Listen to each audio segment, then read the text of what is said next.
കർക്കിടക മാസത്തിൽ ഹിന്ദുക്കളുടെ വീടുകളിൽ എല്ലായിടവും രാമായണ പാരായണം നടത്തുന്നു. ഇല്ലാത്തവർ എല്ലാം റെക്കോർഡ് എങ്കിലും കേൾക്കുക. ജേഷ്ഠ ഭഗവതി മാറി ലക്ഷ്മി ഭഗവതി വീട്ടിൽ താമസിക്കാനും രോഗദുരിതങ്ങൾ മാറാനുമാണ് രാമായണം കർക്കിടക മാസത്തിൽ വായന നടത്തുന്നത്.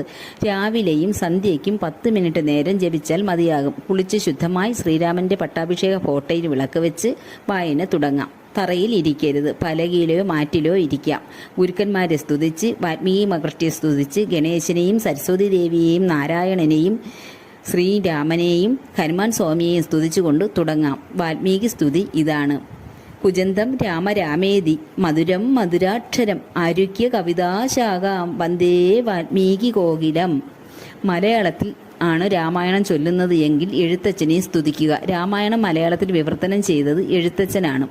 എഴുത്തച്ഛൻ്റെ സ്തുതി: സാനന്ദരൂപം സകലപ്രബോധം ആനന്ദദാനാമൃത പാരിജാതം മനുഷ്യപത്മേക്ഷു രവി സ്വരൂപം പ്രണാമിതുഞ്ചത്തെഴുമാര്യപാദം. തുടർന്ന് ഭഗവാനെ ഓർത്തുകൊണ്ട് കുടുംബ പരതാവരെയും മനസ്സിൽ വിചാരിച്ച് തുടങ്ങുക. ലാസ്റ്റ് ദിവസമാകുമ്പോൾ കർക്കിടകം 30 പട്ടാഭിഷേകം വേണമെങ്കിൽ നടത്താം. 4:30 പട്ടാഭിഷേക സമയം. അഭിഷേകം നടത്തുന്നവർ 30-ാം തീയതി വായന തീർത്തിട്ട് 31-ാം തീയതി പുസ്തകം മൊത്തവും വായിച്ചു തീർക്കണം. എപ്പോൾ വായിച്ചാലും വായിച്ചു നിർത്തുമ്പോൾ ആദ്യത്തെ 4 വരി വായിച്ചു നിർത്തണം. ഇഷ്ടമുണ്ടെങ്കിൽ സിന്ധൂസ് ഡയറി G4K പിന്തുടരുക.